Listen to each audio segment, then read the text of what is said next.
चलती थी और अकाल में उस संबंध को बनाए रखने के लिए उसको जीवंत रखते थे। और आज भी माँ बाप दादे परदादे रे धार्योड़ी पशु आज भी वो रखते हैं। मैं ज़्यादा समय नहीं लेता हुआ ये बात कहना चाहता हूँ कि जब मैं युवा साथियों से, जब मैं आपकी उम्र का था, मैंने जैसे भाई साहब ने बताया वैसे ही निर्णय लिया, तो राह अपने आप बन जाती है।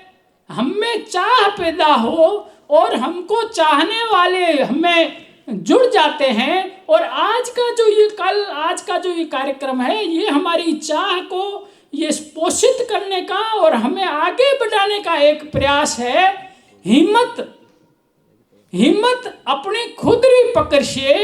एक छोटी सी मैं बात और जोड़ता हुआ बताऊं, एक आदमी तालाब पे मटका भरने गया, तो हमारे वहाँ तालाब पानी पीते हैं, नहाने की मनाही होती है, फिर भी इधर इधर उसने झांका, उसको कुछ आदमी नजर नहीं आया, तो उसने देखा थोड़ा स्नान कर लो, तो पानी में घुसा, तो उसने मटकी को उल्टी करके उसके अंदर हवा भर जाती है और उसके सहारे वो तैरने लगा। तैरता तैरता वो मझधार में चला गया, भराव वाली जगह चला गया और मटकी टेढ़ खा गई, मटकी फट गई। तो वो चिल्लाया बचाओ बचाओ बचाओ। तो बाहर एक शायर, एक कवि या कुछ हिम्मत बंधाने वाला आदमी था, उन्होंने एक चौपाई कही कि कोरो कुंभ कड़कियो शायर मंज गयो, तर पहुंची बाहिड़ी सड मत कर बेहो। तेरे भुजाओं पे विश्वास कर, आवाज मत लगा और तू आ जा। तो आज हम इस संसार के, अपने इस जीवन के, इस पानी के मझधार में हैं और यही साथी हमको हिम्मत बंधा रहे हैं। और तर पहुंची बाहिड़ी सड मत कर बेहो, हमें चलना चाहिए और हमें हमारी राह बनती जाएगी। जी नमस्कार।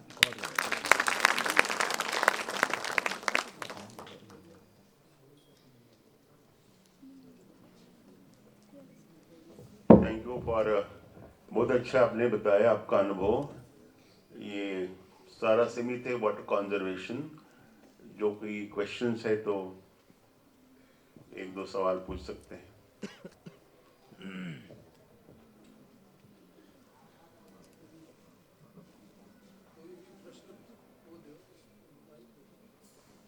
कल भी आपने सुना है उनको? हाँ जरूर। अभी मैंने आप दोनों विद्वानों को माइक दीजिए। राजेश, मैंने अभी जो दो हमारे विद्वान यहाँ पे आए थे उनको सुना कि 1 लीटर पानी से फसल हो जाती है।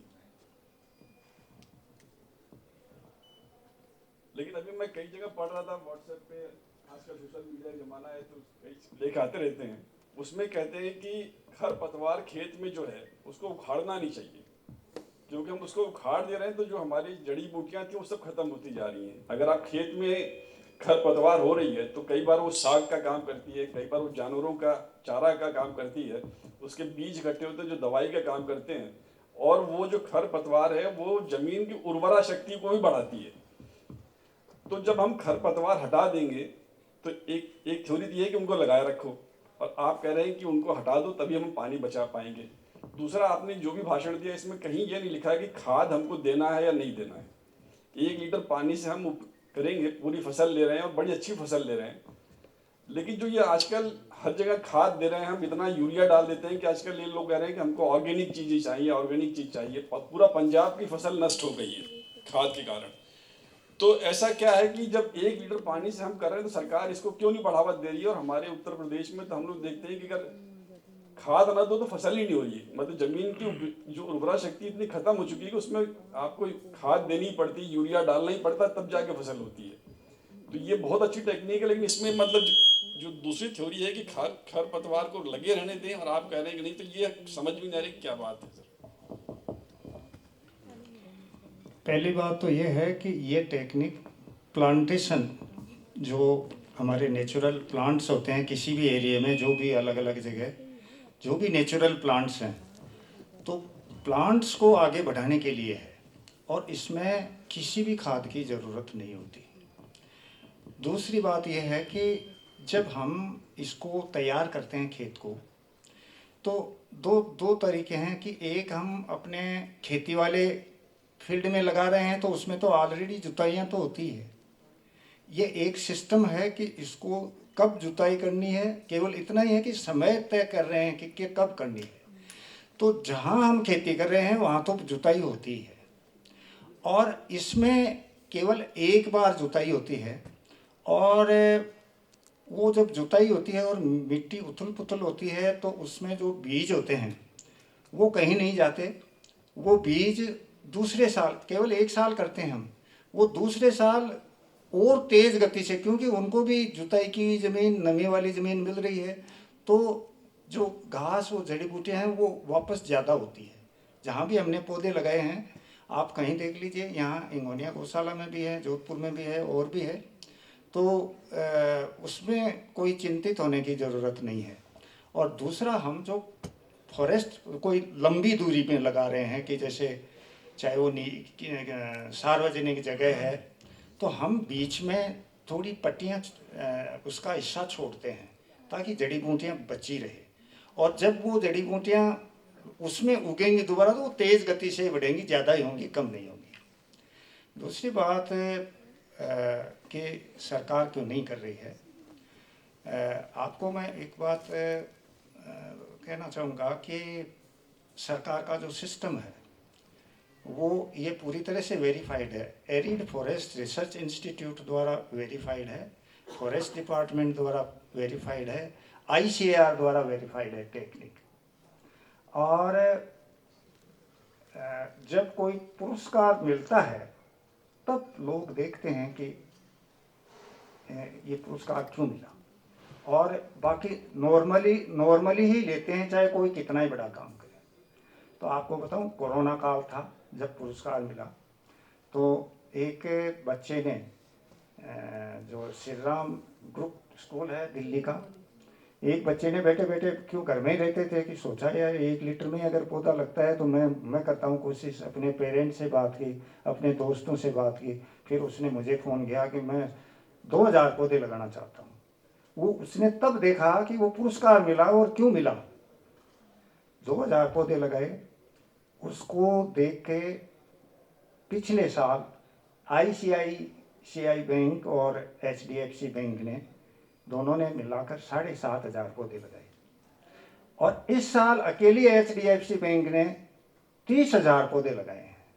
और ये 30,000 पौधे जब थोड़े से बड़े होंगे तो अपने आप ध्यान आकर्षित होगा, बहुत संस्थाएं आगे आएंगी। और आपको मैं और बताऊं कि एक हरियाणा से मेरे पास आए थे सज्जन, उनके परिवार में कांगो में कोई राजदूत थे। वहाँ लाखों हेक्टेयर ज़मीन पड़ी है, ज़मीन में पानी नहीं है, बरसात अच्छी होती है, लेकिन पौधे लगने के कोई वहाँ वो तरीके नहीं है। तो उन्होंने कहा वहाँ भी लग सकता है। मैंने कहा वहाँ भी लग सकते हैं, बरसात हो रही है तो लग सकता है। तो कहने का मतलब है आगे जाकर अगले 4-5 सालों में, इस साल वो 1 लाख पौधे लगाने की सोच रहे हैं, आगे चलकर सरकार के जो सिस्टम है वो भी इंक्लूड हैं। अब देख रहे हैं कि क्या है, क्या कैसे होगी, किस तरह से होता है, लेकिन इसमें जो काम है वो पूरा करना पड़ता है। आप उसमें 10% भी नहीं बचा सकते, क्योंकि जो टेक्निक है वो तकनीक पूरा 100% उसमें काम होता है तो ही काम करती है, चाहे किसी इंजन की हो, चाहे किसी और तकनीक हो। तो तकनीक होती है, थोड़ा सा इसमें पारदर्शी होना जरूरी है।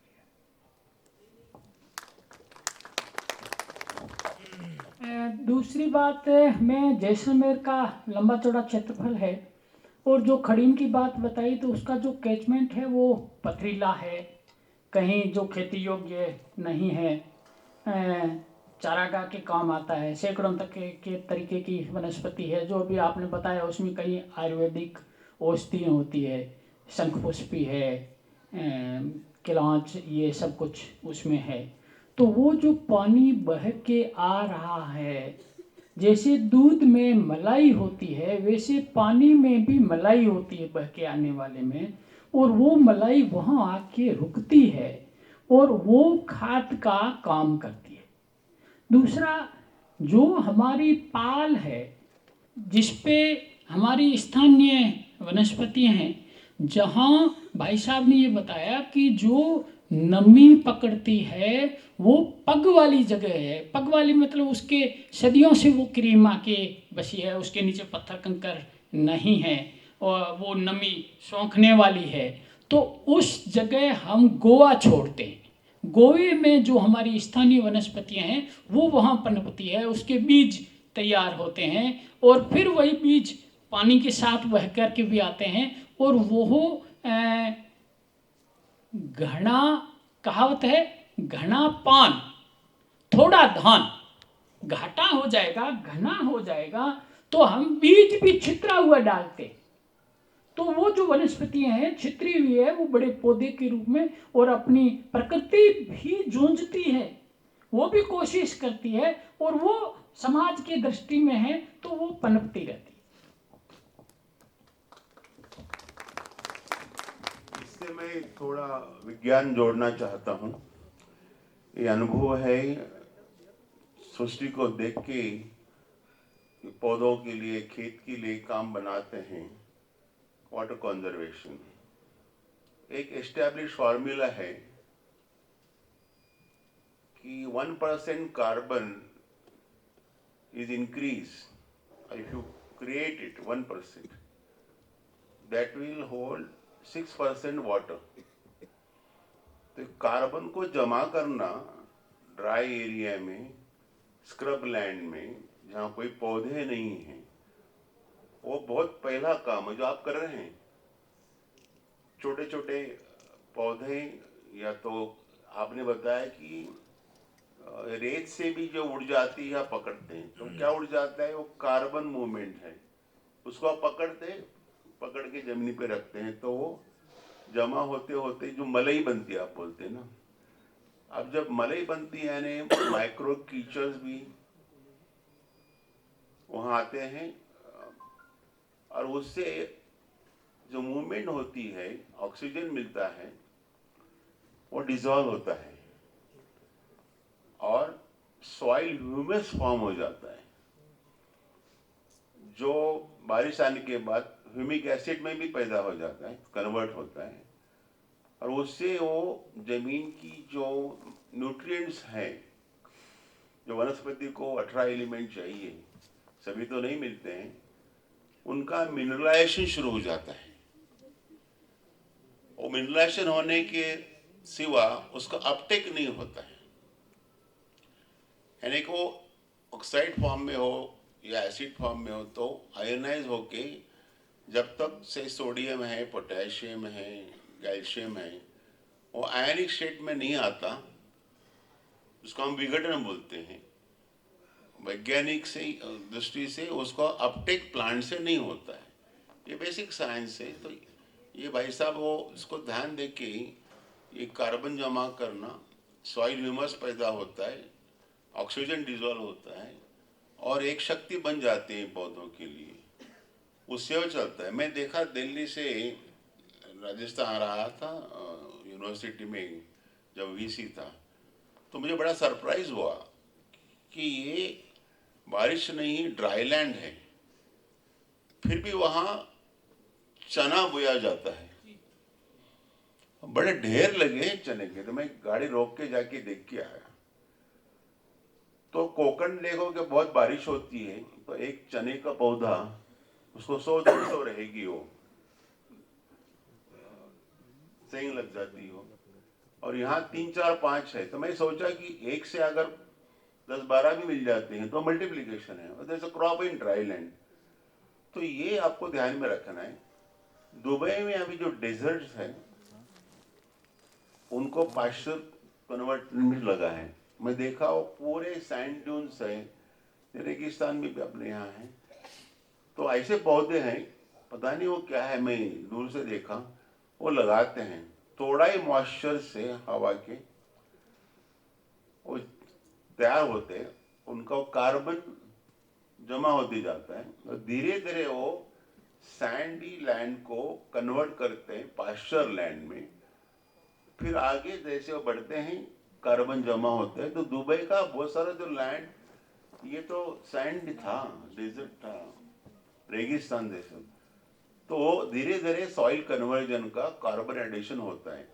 ये सारे तत्वों में आपको ये पकड़ना है कि जब कार्बन रहेगा तो वाटर होल्डिंग रहेगी, वाटर होल्डिंग रहेगी, जितना बढ़ाओगे उतना वाटर होल्डिंग हो जाएगी और पौधों को बढ़ना आसान हो जाता है। धन्यवाद।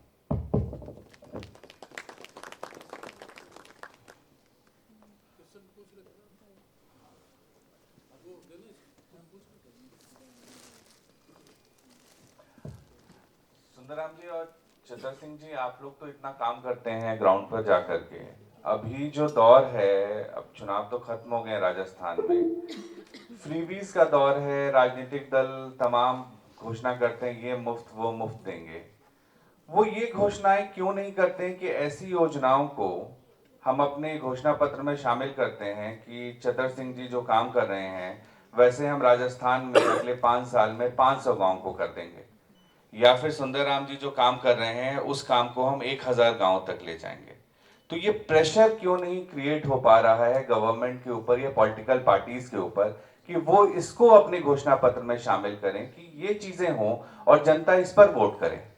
बस मेरी सर, समस्या ये है कि भारत सरकार ने पिछले 15 साल में बहुत सारे तालाब खुदवाए हैं, लेकिन समस्या ये है कि वो तालाब नहीं थे, वो गड्ढे थे। और सरकार को ये गड्ढे और तालाब में अंतर समझ में आता नहीं है। और चतर सिंह जी जैसे आदमी हैं, उनसे सलाह सुझाव लेने में उनको लगता है कि ये काम आसान करते हैं और इनके काम में जो है समाज जुड़ता है। तो समाज जब जुटेगा तो फिर मशटोर नहीं होगा, मशटोर नहीं होगा तो फिर सरकार के जो आप कारिंदे हैं, जो लोग हैं, इसलिए उनको इस प्रोजेक्ट में वो फिट नहीं दिखते। ये मूल बात तो ये है।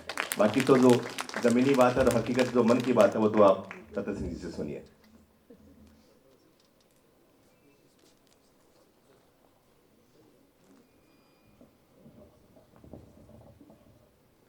कल मुझे भाई साहब ने पूछा कि पदयात्राएं आप चलाते हैं, तो हमारे कुछ साथीगण हैं और हम ओरण बचाओ, ओरण वो देवभूमि है जिसमें हल नहीं चलता, जिसमें कुल्हाड़ी बंदी है और उसमें देशी विदेशी कई पक्षी आते हैं, कई जीव जंतु रहते हैं। और वो देवभूमि 500-700, हमारे जैसलमेर में जमीन का कोई रिकॉर्ड नहीं था, आज़ादी के बाद में रिकॉर्ड बना और उसमें कुछ भूलें रही तो वो दर्ज नहीं हो पाई।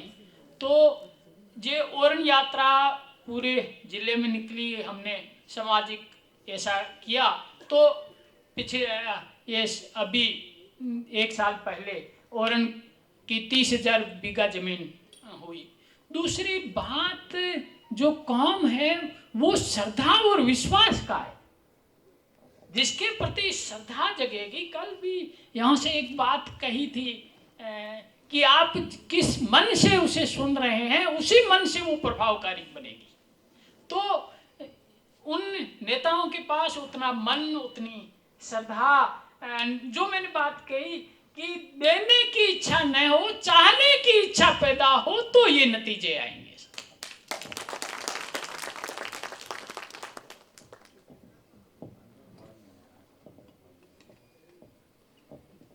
एक बात मैं भी कहना चाहूँगा कि सरकार और नेता लोग ये सोचते हैं कि भाई इनसे हमें क्या मदद मिलेगी। अब हमारे पास हमारे काम के लिए टाइम नहीं है, फुर्सत नहीं है, हम किसी की कोई मदद भी नहीं कर सकते, साथ भी नहीं जा सकते। तो उनका थोड़ा अलग हो जाता है। अन्यथा तो ये टेक्निक जब पूरी दुनिया के देशों में, पूरे यूरोप में, कनाडा में, वहाँ तक इस टेक्निक का प्रदर्शन हो गया, वहाँ तक बुला लिया, तो यहाँ तो बहुत पहले ही हो जाना चाहिए था। It's a political will and desire to do. It's a very important statements I am making. जब वो होती है तभी काम होता है, विल भी हो और डिजायर भी हो, तो इम्प्लीमेंट हो जाता है। So do we have any more questions? आपके लिए वांगचोक साहब के लिए कोई क्वेश्चंस हैं?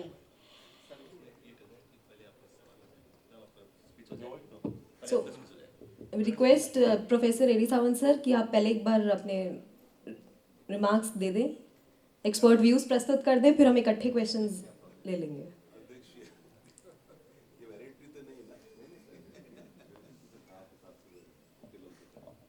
तो मैंने तो बीच बीच में कमेंट देते रहा कि all these experts C V से हम ना सॉरी हिंदी में बात करता हूँ, ये अग्रेरियन कंट्री हम बोलते हैं और काफ़ी ब्लेम लेते हैं यूएनडीपी से, जो क्लाइमेट की जो समितियाँ बनती हैं, और वो एक हमारे यहाँ कमी जो है वो डाटा जनरेशन है।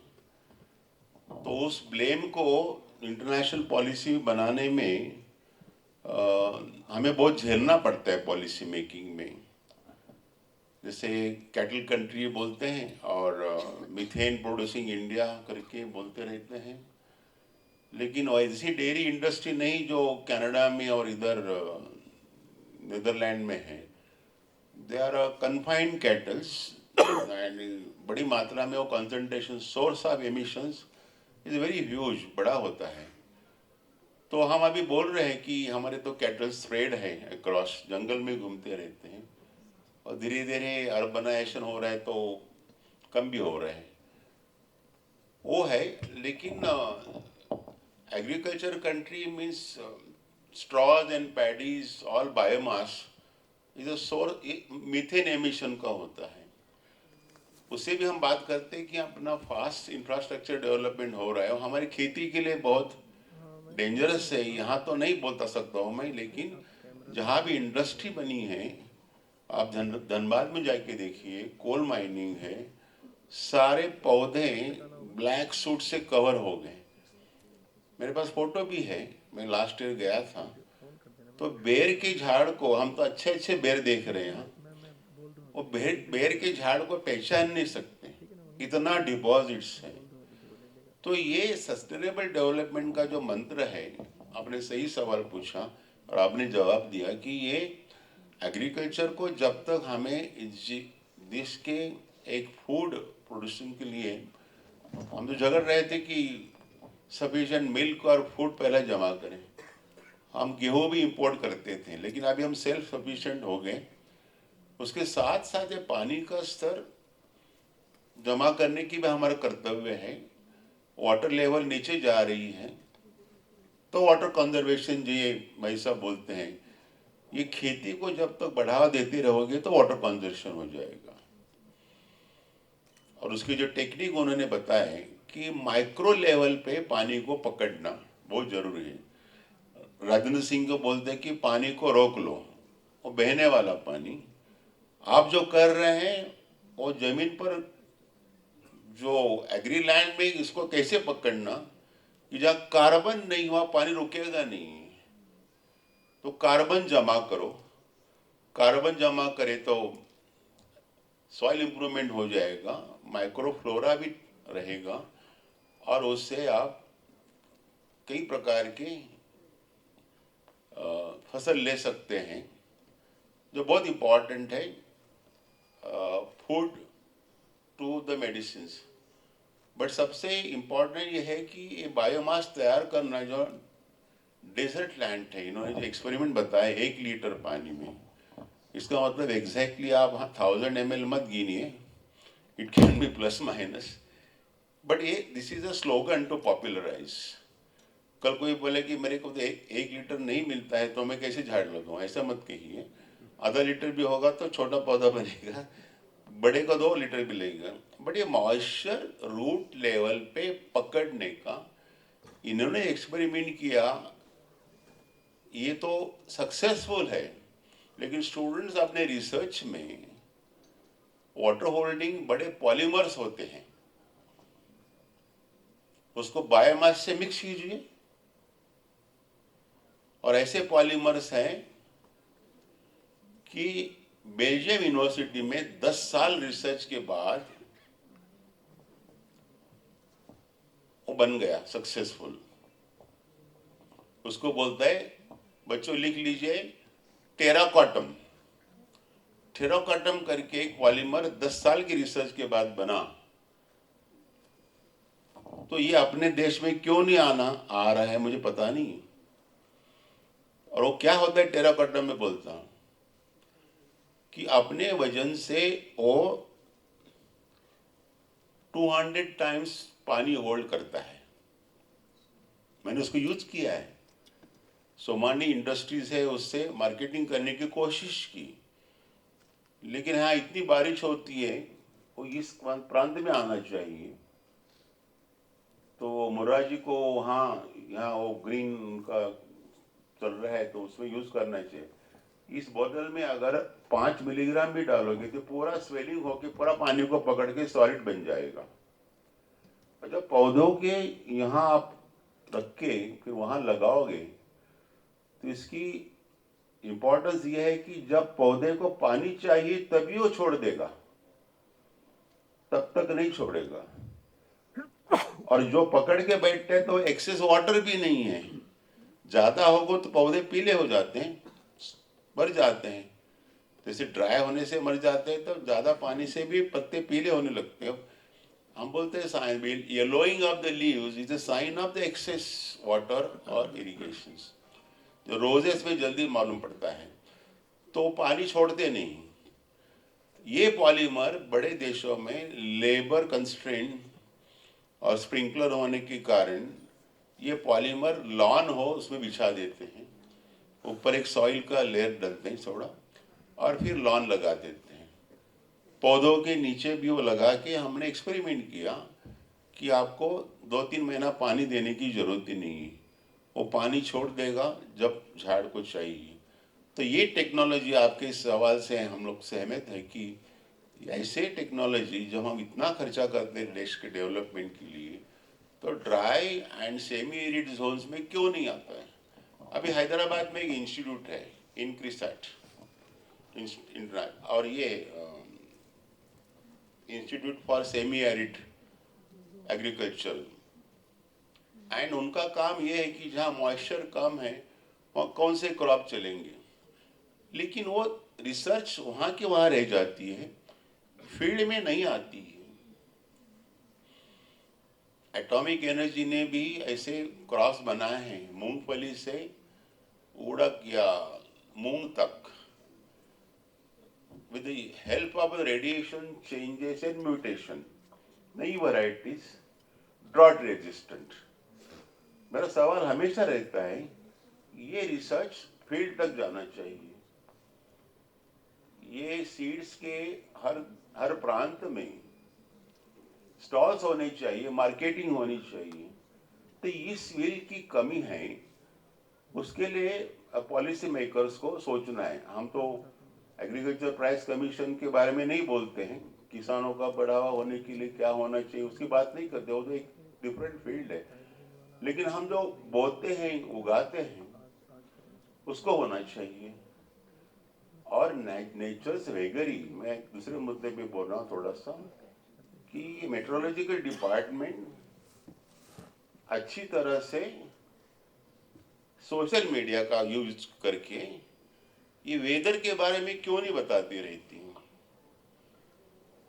किसानों में थाउजेंड 100 हेक्टर्स में जून आया, जुलाई जून बोइंग कर देते हैं, और दूसरे दिन फ्लड आ जाता है, तीसरे दिन फ्लड आता है। जब स्प्रॉटिंग नहीं हुआ पूरा बह जाता है। इसमें ये बड़ा डिजास्टर है किसानों के लिए। ये भी बातें होनी चाहिए। अगर सेमी एरिड लैंड के कल्टीवेशन के लिए हमारी पुरानी संस्था है, तो उसे हमें ये भी देखना है कि पानी का स्रोत कम होते जा रहा है, पानी अंदर चला जा रहा है। तो उसके ड्राई लैंड में क्रॉपिंग पैटर्न क्या होना चाहिए, इसका तो गांव-गांव में उसका प्रचार होना चाहिए। और अब सोशल मीडिया से इजी हो गए, स्टूडेंट्स वॉलंटियर्स को ये बात करनी चाहिए। और क्रॉस कंट्री जहाँ भी लाइसेंसिंग है एटलीस्ट क्रॉस स्टेट, ये भी काम नहीं हो रहा है। चंदन तो मोनोपोली बना था। मैंने मेरे खेत में 500 चंदन लगाए, 250 लाए व्हाइट एंड रेड चंदन, क्योंकि एक्सपेरिमेंट मेरे पास फोटो है अभी, 3 साल के बाद अच्छा बढ़ गया रेड सैंडलवुड। ऐसे क्यों नहीं? हम समझते थे कि ये चंदन सिर्फ कर्नाटक में होता है, लेकिन एक इम्पॉर्टेंट वैल्यूएबल क्रॉप या वेजिटेबल भी जो प्रीमियम जिसको बहुत कीमत मिलती है, ये भी अभी कोशिश होनी चाहिए कि ट्रांसफॉर्मेशन, कि जिससे ज्यादा पैसा मिले, जल्दी पैसा मिले, जिसको हम बोलते हैं कैश क्रॉप्स, ये भी नहीं हो रहा है। ज्यादा पानी वाले क्रॉस भी माइक्रो इरिगेशन से आप बना सकते हैं। तो कहने का मतलब है कि climate change, soil improvement, water improvement, water conservation के लिए टेक्नोलॉजी तो आनी चाहिए, कि तकनीकी बातों से ये बातें जल्दी हो जाती हैं। Growth period, cultivation period, everything can be change. और IRI, Indian agriculture research institute Pusa, इनसे तो किसानों से लगान यानी कि एडवर्टाइजमेंट जो कैंपेन निकलने चाहिए, कि उनका ये संस्था का काम है, पूसा इंस्टीट्यूशन का। जितना हम पहले सुनते थे वो धीरे धीरे कम हो रहा है, पता नहीं क्यों हो रहा है। तो ये सारी संस्था हैं, एग्रीकल्चर यूनिवर्सिटी है, just like us, we are producing graduates.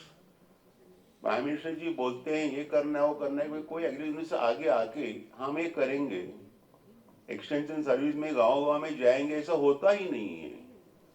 इसलिए हमको सबको इंजीनियरिंग हो, मेडिकल हो, आर्ट्स हो, साइंस हो, कॉमर्स हो, जैसे हमने पिकअप किया कुछ बातें, अपना विषय चलाते चलाते मैं 26 PhD मेरे अंडर हो गए, बहुत पब्लिकेशंस हैं, वो तो कोर साइंस मेरा रिसर्च। उससे ज़्यादा काम हम लोगों से हाथ से ये हो गया है कि लोगों ने बागवानी की, मैंगो प्लांटेशंस किया, जरबरा किया, ग्लैडियोलस किया, रोजेस किए। बॉम्बे का मार्केट फ्लडेड हो गया, local around growing of those पपीता, बनाना, ये सारे टेक्नोलॉजीज जहाँ सक्सेसफुल है किसानों तक लेके गए। इनको भी देने की जरूरत है। इनका मूवमेंट इतना नहीं जितना हम लोग करते हैं, क्योंकि दे आर सीमित है अपने काम में। जैसे जलगांव में फेमस जैन इरिगेशन सुना होगा आपने, तो उन्होंने एक बनाना वैरायटीज तैयार की, सब किसानों को कैसे मालूम पड़ेगी? नहीं, एनजीओस का काम है उसको लेके जाना। तो Basrai banana is very good variety, stable है, उसका बहुत प्रचार हो गया, उनके किसानों की आमदनी काफी बढ़ गई। वही पपीता की बात है, वो मोरिंगा की बात है, हैदराबाद से वैरायटी है CK9। तो ये मैं जो बोल रहा हूँ केमिस्ट्री का आदमी बोल रहा है, प्रोफेसर ध्यान में रखिए, CK9 वैरायटी और आपकी ये भिंडी जो वैरायटी पूसा की है 18 नाम नंबर है उसका, तो इसमें आपको आइडेंटिफाई करना है कि मोस्ट यील्डिंग, अच्छे यील्डिंग, कम पानी लेने वाली, और पेस्टिसाइड नहीं चाहिए। आपने बताया बराबर कि आजकल एनवायरनमेंट इतना बिगड़ा है कि without fertilisers, without pesticides and fungicides you cannot take crop, and if you spray that economy खराब होती है, उससे ज्यादा हेल्थ खराब हो जाती है। वो दूसरा साइंस है जिसको बोलते हैं पेस्टिसाइड रेसिड्यूज। जैसे मैंने बताया कि वो मुंबई के क्रैब और लॉबस्टर में इंडस्ट्री का पोल्यूशन का सीसा और कैडमियम जमा होता है, पब्लिकेशन हो गया, दुनिया भर में फैल गया, एक्सपोर्ट बंद हो गया, बड़ी आपत्ति आई उसको निभाती निभाती। तो world is very sensitive, if you want to be global country in the sense of business market, competition, ये भी ध्यान रखना है कि हमारे ये अनाज they are free from pesticide residues and they test it. They will not buy a product unless it is tested. जैसे एयरपोर्ट पे होता है क्वारंटाइन चीज, जो the food will not be exported. ये भी ध्यान में रखना है. तो ठीक है, अच्छी बातें रही कि ग्राउंड लेवल पे आप इतना अच्छा काम करते हैं. हमें कई बातें समझ में आई. आपका टूरिज्म इंडस्ट्री कौन कैसे, बॉम्बे का और जनरल टूरिज्म जयपुर का अलग है, इनका अलग है, लेकिन इसको जोड़ना है. और ये शुरू हो जाएगा लद्दाख से, सब जगह हो जाएगा. ऑल और हिलॉक्स, पहाड़ी मुल्क में भी पर्यटन की जरूरत है कि इतनी जनता जाएगी कहाँ. जो कल मिश्रा जी बोल रहे थे, कमिश्नर साहब, कि हर साल 1 लाख ग्रेजुएट अभी आते हैं, वो 4 लाख आएंगे और बढ़ेंगे और बढ़ेंगे. वो तो financially live better than us. उनको टूरिज्म तो चाहिए, वो घर बैठे नहीं रहेंगे. With economy the tourism will grow. So we'll have to create more avenues in that sectors also. वो सब होने में हमारे नेचर, जंगल, फॉरेस्ट पर, पानी पर आपत्ति नहीं आनी चाहिए, ये भी संभालना है. तो ये this is called in one word sustainable development. हमेशा ध्यान में रखना है. अगर बिजनेस हो, कुछ भी हो, इंस्टीट्यूशंस हो, यूनिवर्सिटीज हो. अब बोलते हैं अभी कोई स्टूडेंट आते ही नहीं एमएससी में, तो education is not sustainable. You have not amended your courses, syllabi. You have not made them attractive. सारे वहाँ जा रहे इंजीनियरिंग, अरे वहाँ से भी वापस आएंगे, वहाँ सैचुरेशन हो जाएगा. तो कोई भी sustainable education, sustainable industry, sustainable environment, sustainable development, एक अभी एक मंत्र शब्द हुआ है सस्टेनेबिलिटी. उसको संभालना बहुत ही जरूरी है. How it can not only sustain, will grow and grow faster. तो ये चर्चा का है, मैं समझता हूँ एग्रीकल्चर के हिसाब से बहुत ही महत्व रहा, टूरिज्म के हिसाब से. धन्यवाद.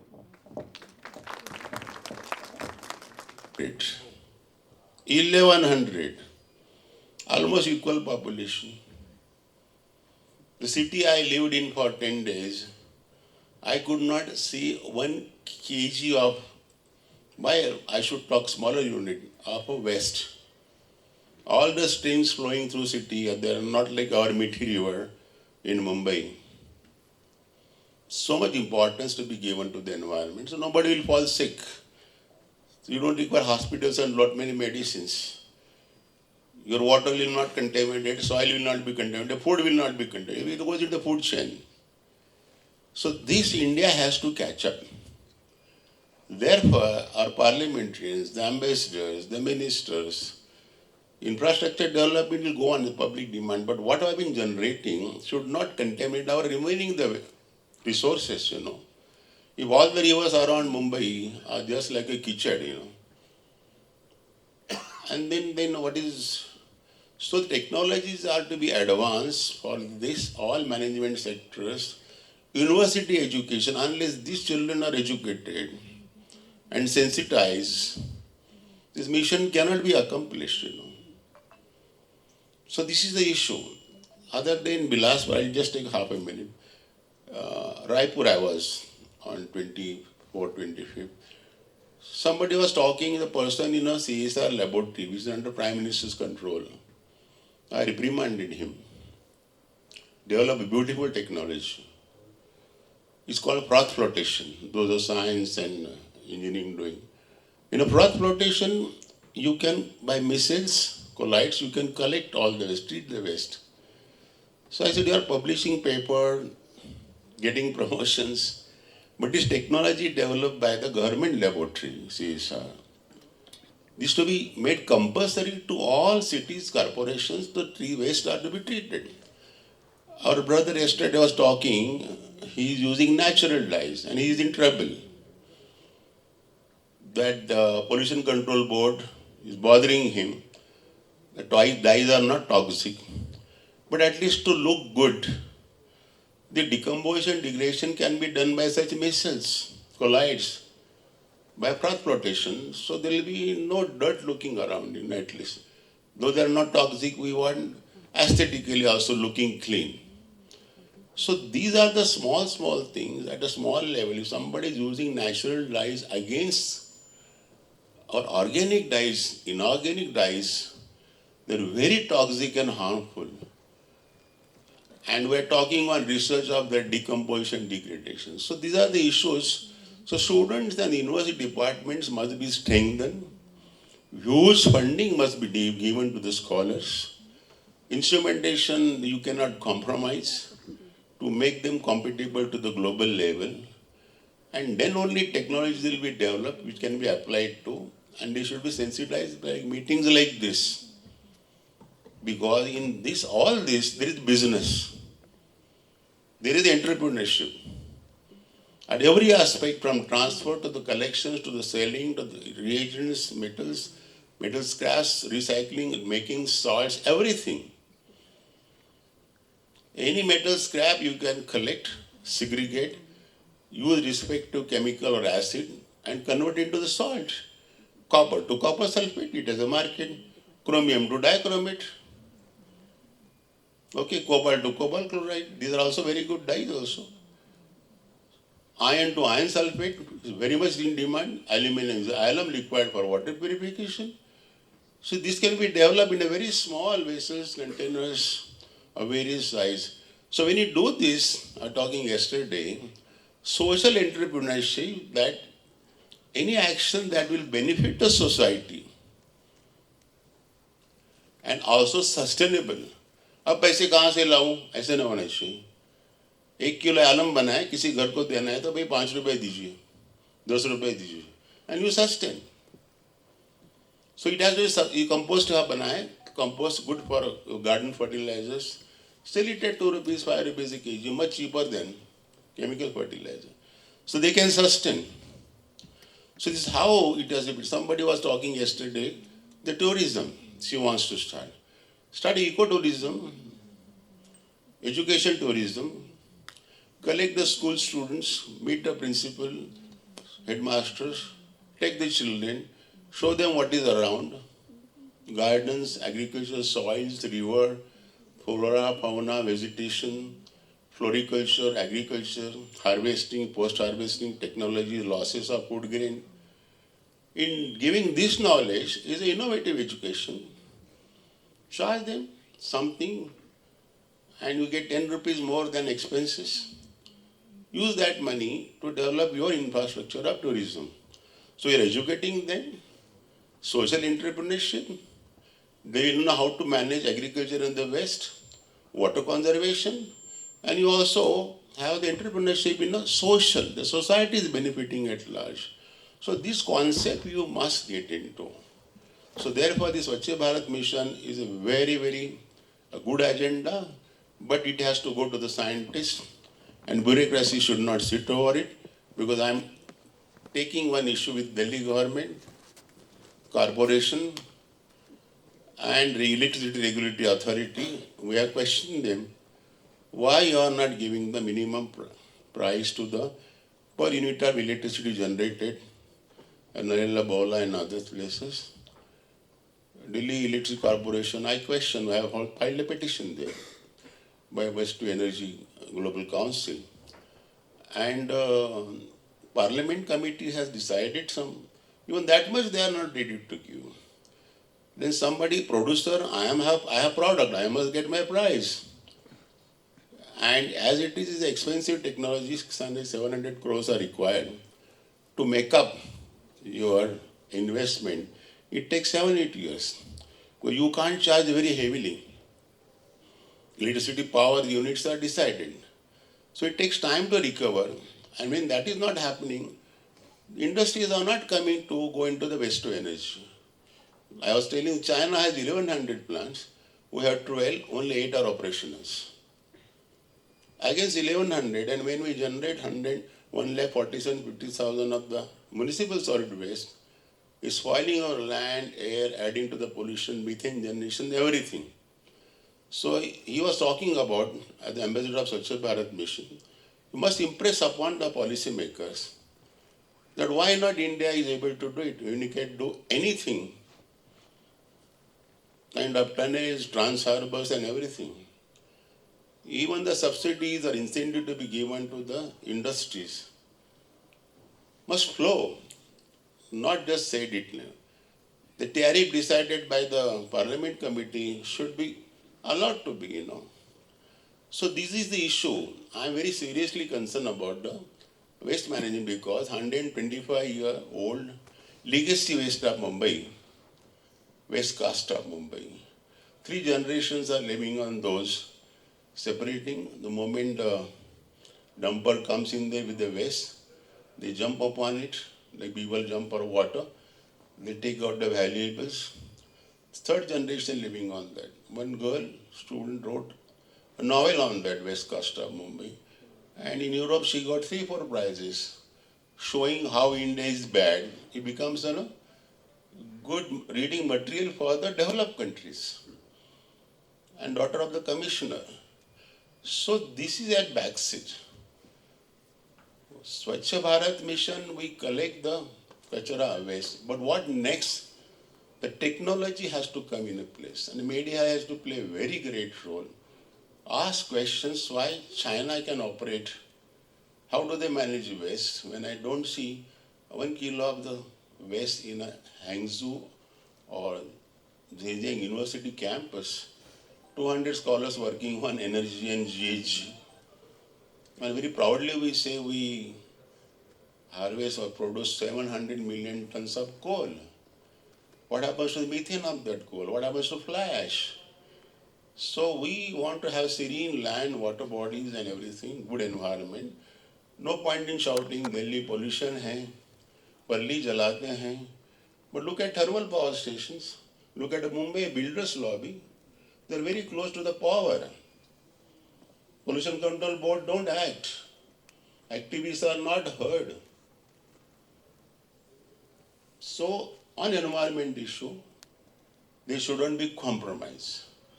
I told the DAE chairman, you are fighting, struggling so much and permissions from IAEA Vienna to get the nuclear fuel. Barely were able to manage 11 reactors. When Europe has gone 87% nuclear. ये कचरे को जला दीजिए. We can have at least 500 plants, each one producing 15-20 megas, over 6,000 you can generate from kachra every day. And it will save the land. River body, go at the Kalyan, the whole thing is dumped on the river Kalu. And upstream it has a dam. And now when it comes to city, it's like a kitchen. You can't see it's the water. Everything, Ambarnath, Kalyan, Dombivli, they're all dumping everything there. The river has lost its character completely. You can't see a fish in that river. And it goes to Arabian Sea, the big ocean takes everything into the body. But the life on that river is lost. So this could have been done. So the no leachate, heap a mountain of dump on the Kalu river near Kalyan with historic site fort, the leaching out. So I just said, I'll say that message can go to the Swachh Bharat ambassador, mission ambassador, and they should come seriously on this. Thank you.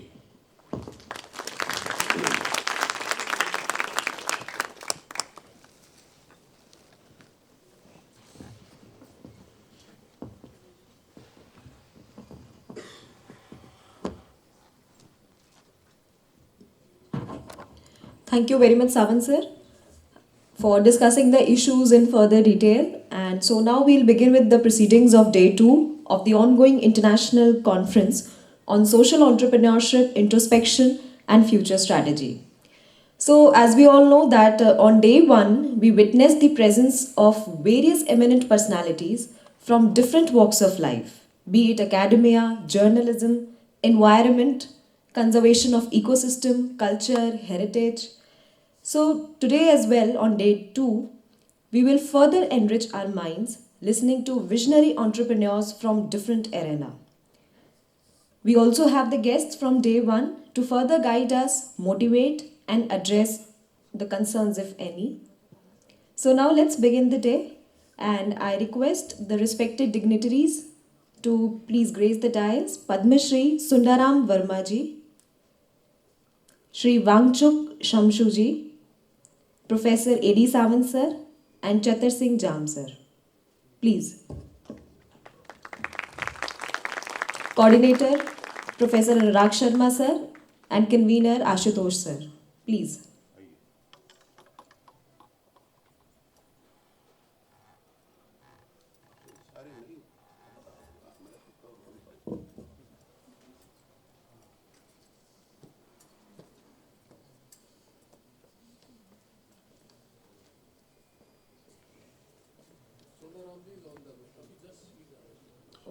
Okay, Sundaram sir is on the way.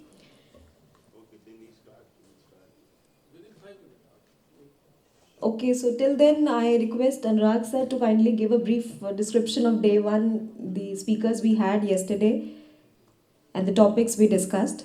Till then Sundaram Verma sir shall arrive.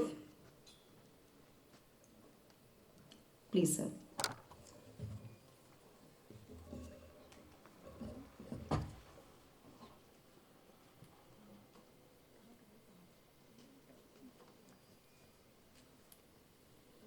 Very good morning, all of you.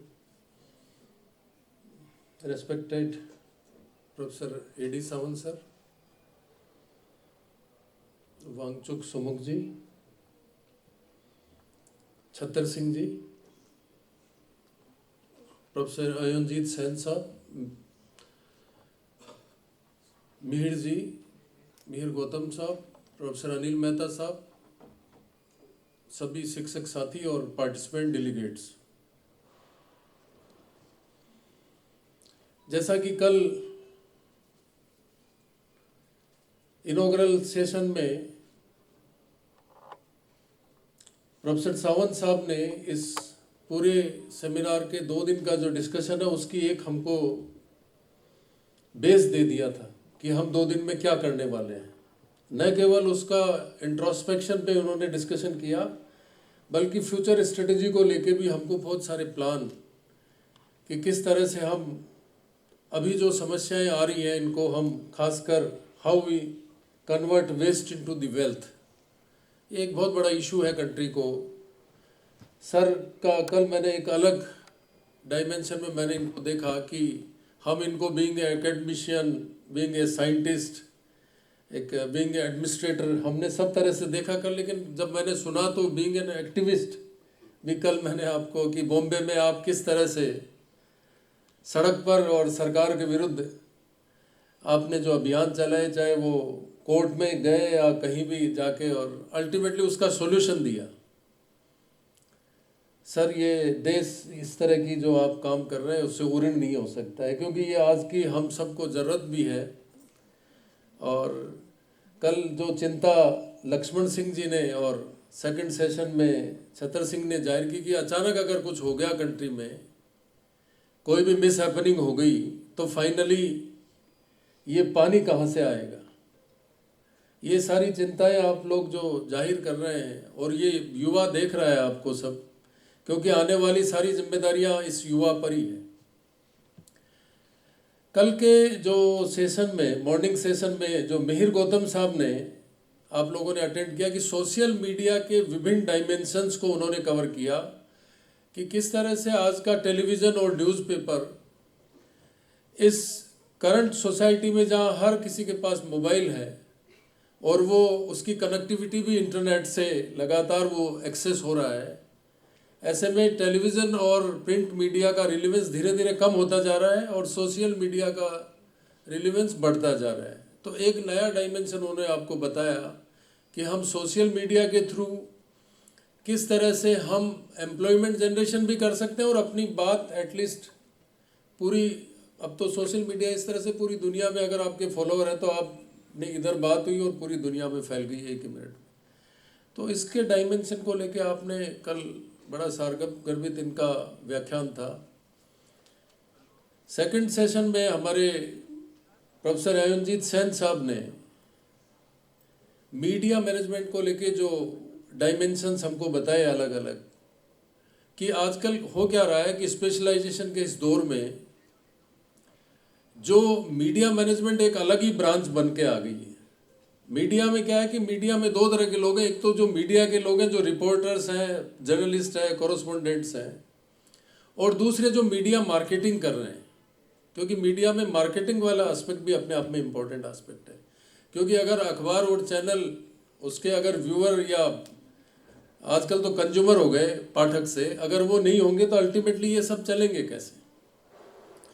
तो इन्होंने एक नया dimension जिसमें बैनेट university काम कर रही है कि हम ये मैनेजमेंट में डिग्री दे रहे हैं, मीडिया मैनेजमेंट, कि जो मीडिया मैनेजमेंट के लोग हैं वो मीडिया को भी समझें और मैनेजमेंट के मार्केटिंग एस्पेक्ट को भी समझें। इस तरह का कॉम्बिनेशन बना के इन्होंने एक कोर्स कंट्री में शुरू किया है। शायद ये कोर्स 2-4 जगह ही चल रहा है और आप इसको पूरा मैनेजमेंट को देख रहे हैं। आपने सर जो कल डायमेंशन हमारे स्टूडेंट्स को दिए वो वाकई में एक नया डायमेंशन है, नया फील्ड है जिसमें आने वाले समय में काफ़ी एम्प्लॉयमेंट की संभावनाएं निकल कर आ रही हैं। कल के हमारे एक सेशन में RS चोयल साहब जो इंडस्ट्रियलिस्ट भी हैं और खुद भामाशाह भी हैं, एग्रो बेस इंडस्ट्री पे उनका काम है, खासकर वो उनकी फ्लोर मिल की जो मैन्युफैक्चरिंग यूनिट्स हैं उनकी।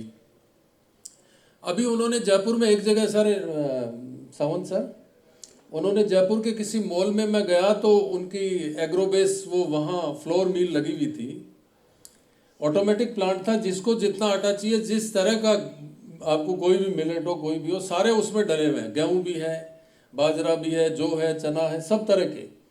और आपको 2 किलो चाहिए तो आप उसमें कॉइन डालिए, वहाँ से कॉइन ले लीजिए परचेज करके, तो आपको 2 किलो आटा वो तैयार पैक करके बाहर आ जाएगा। इस तरह के यूनिट्स वो ऑल ओवर इंडिया सभी बड़े बड़े मॉल्स में लगा रहे हैं। इस पर उनको पेटेंट भी मिला है, वर्ल्ड वाइड उनका ये एक्सपेरिमेंट चल रहा है। तो इस तरह के उन्होंने एक नए एवेन्यू सर्च किए हैं कि जिससे कि आपको फूड ताज़ा मिले खाने को। और उनका एक NGO है वो अभी प्लान कर रहा है कि स्कूल में बच्चों को, जो अभी सबसे ज़्यादा प्रॉब्लम आ रही है कि बच्चा सुबह जब 6 बजे 6:30 बजे घर से निकलता है, जब उसकी मदर उसको लंच पैकेट देती है तो वो जल्दबाजी में उसको मैगी, ब्रेड और जो भी पराठा बना के देती है, और जब उसका खाने का टाइम आता है 10 साढ़े 10 बजे, जब तक कि वो ठंडा हो चुका होता है, बच्चा उसको खा नहीं पा रहा। इसलिए उन्होंने इस तरह का एक NGO शुरू किया है जो फूड एट जब उनका रेसेज हो तो उस समय वो प्रोवाइड करे। तो पूरे के पूरे स्कूल्स को उन्होंने इस तरह के कॉन्ट्रैक्ट ले रहे हैं कि जहाँ जो डिमांड है उनकी, आपको गर्म फूड 10 बजे जैसे मान लीजिए बेल हो रही तो 10 बजे वो प्रोवाइड करवा रहे हैं, जिससे बच्चे का इंटरेस्ट भी बना रहे। और तो इस तरह वो एक सोशल एंटरप्रेन्योरशिप का पार्ट ही है उनका, वो उस पर काम कर रहे हैं। कल लक्ष्मण सिंह जी आपके बीच आए थे। लक्ष्मण सिंह जी पद्मश्री भारत सरकार से 2023 में उनको ये सम्मान मिला, और उन्होंने जो रिमार्केबल काम किया, पानी पे तो उनका काम है ही, लेकिन वो कल वो बात शायद कहीं मिसिंग थी।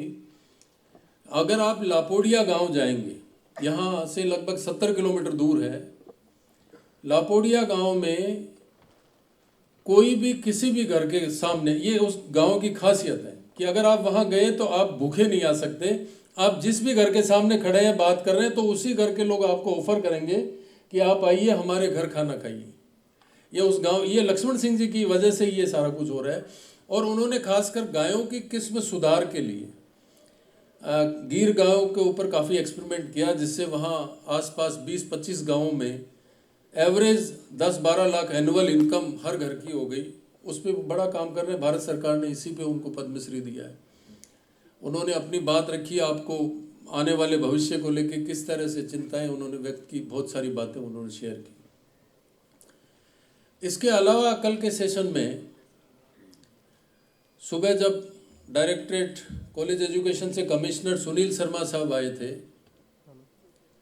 उन्होंने अपनी जो, क्योंकि वो खुद शेखावाटी से रहने वाले हैं, और ये बात मैं भी अक्सर जब मुझे मौका मिलता है तो मैं बोलता हूँ कि अगर आप बात करेंगे कि हिंदुस्तान का सबसे समृद्ध राज्य कौन सा है, तो आज के टाइम में गुजरात का नाम आता है। कर्नाटका और महाराष्ट्र तो अपने दौर में रहे ही हैं, लेकिन गुजरात की सबसे समृद्ध कौन की? गुजरात। और सबसे पिछड़ा हुआ राज्य कौन? तो भी बात आती है कि साहब बिहार है। आज भी बिहार का नाम ही लिया जा रहा है। इसके पीछे कारण जब आप देखिए कि बिहार एक वो राज्य है जिसने देश को सबसे ज़्यादा ब्यूरोक्रेट्स दिए हैं, पॉलिटिशियंस दिए हैं, और गुजरात वो एक राज्य है जिसने सबसे ज़्यादा देश को बिजनेसमैन दिए, व्यापारी दिए। यानी इस देश में अगर विकास का आधार ब्यूरोक्रेसी और पॉलिटिशियन ही होते तो बिहार सबसे ज़्यादा समृद्ध होना चाहिए था। लेकिन उल्टा हो क्या रहा है कि गुजरात और राजस्थान जैसे स्टेट फ्लरिशिंग कर रहे हैं। तो ये एक बड़ा सर, अभी कुमार मंगलम बिरला ने एक बुक में कोई एक आर्टिकल था, उन्होंने एक बहुत अच्छी बात लिखी कि आज़ादी के लगभग 75 साल पूरे हो गए और हम देश में अमृत महोत्सव मना रहे हैं, उसके बावजूद भी देश के व्यापारी को ये बार बार प्रूव करना पड़ता है कि वो ईमानदारी से देश के लिए काम कर रहा है। आज भी कॉमन मैन का ये परसेप्शन बना हुआ है कि अगर कोई व्यापारी है और आपके नेक्स्ट टू आपके घर के भी कोई पैसे वाला लोग कोई भी हो, तो हमारा ये परसेप्शन बनता है कि इसने ज़रूर कुछ ना कुछ गलत करके पैसा कमाया होगा। क्योंकि इस देश में ये मानसिकता हमारी जो बनी हुई है, इस वजह से जो नए लोग हैं वो बजाय व्यापार के नौकरियों की ओर आकर्षित हो रहे हैं। क्योंकि भारत जैसे देश में कोई भी धन कमाना सबको अच्छा लगता है, धन कमाना उसका उद्देश्य भी है, लेकिन वो धन को प्रतिष्ठा और मान सम्मान के साथ कमाना चाह रहा है। केवल धन कमाना ही उसका पैकेज का एक पार्ट धन हो सकता है, लेकिन उसका जो नेक्स्ट इम्पोर्टेंट पार्ट है वो उसका प्रतिष्ठा मान सम्मान से जुड़ा हुआ है। तो इस बात को लेके उन्होंने ये चिंता जाहिर की कि जो युवा है देश का, उसको ये लगता है कि अगर मुझे धन के साथ में इज्जत मिलेगी तो क्यों नहीं मैं ब्यूरोक्रेट बनूं, क्यों नहीं मैं अफसर बन जाऊं, पुलिस में चला जाऊं, मैं IAS बन जाऊं, हो सकता है उससे मुझे मेरी रेपुटेशन भी बने और मैं धन भी कमा लूँगा। ये युवाओं को ये जो मिथ है इसको तोड़ने की, इस माइंडसेट को तोड़ने की ज़रूरत है कि आप US में जाइए, किसी भी डेवलप्ड कंट्री में जाइए, अगर ब्यूरोक्रेसी ही डेवलपमेंट का आधार होती तो आज अमेरिका तो बिजनेस की वजह से ही डेवलप कर रहा है। इवन चाइना ने जिस तरह से ग्रोथ की वो तो वहाँ के सारे का सारा बिजनेस की वजह से ही हो रहा है। ब्यूरोक्रेसी में आपको भारत जैसे देश में मान सम्मान मिल सकता है, लेकिन हमें इस मिथ को तोड़ना पड़ेगा। और आने वाले समय में जैसे आप अभी भी जब रिजल्ट आते हैं